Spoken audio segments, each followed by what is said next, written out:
Cabinet Secretary, can I ask you, should the First Minister resign after being found to have misled Parliament? And if she so instantly and quickly dismisses that finding by the harassment committee, what was the point of the inquiry in the first place? Thanks very much. Jason, on your first point, James, I have to say before I say anything, this is a COVID briefing. That's what I'm here to answer questions on. Very briefly, on your first question, I do not believe the First Minister should resign. I do not believe she has misled Parliament, and I have absolute confidence in her veracity of what she said in those 8 hours of evidence to that committee, in her integrity and in her professionalism. And I am not going to comment on unattributed briefings about a report which has not yet been published. Peter Smith from ITV News.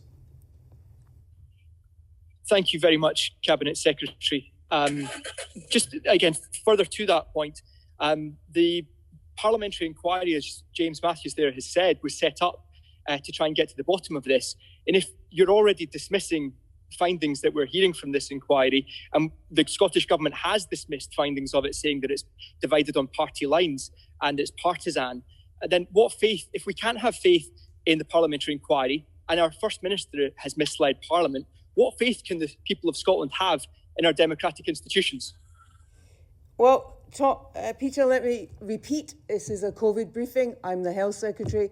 I'm not dismissing anything. What I am saying to you is the report has not yet been published, and I am not going to comment on unpublished reports or unattributed briefings on anything, actually. But what I'm here to do is talk to people who are watching, hopefully with COVID questions from you and your colleagues, about where we are in one of the most important things in their lives and mine, which is this pandemic and how we work our way through it. So that's what I'm going to do. And I'm now going to move on to Tom Eden from PA. I would say that trust in our democratic institutions is extremely important. We have to have trust in the messaging we're getting from your government every day on this. And we're being told potentially that we have a First Minister who misled Parliament, a Parliament of the people. And the key word there that you used was potentially.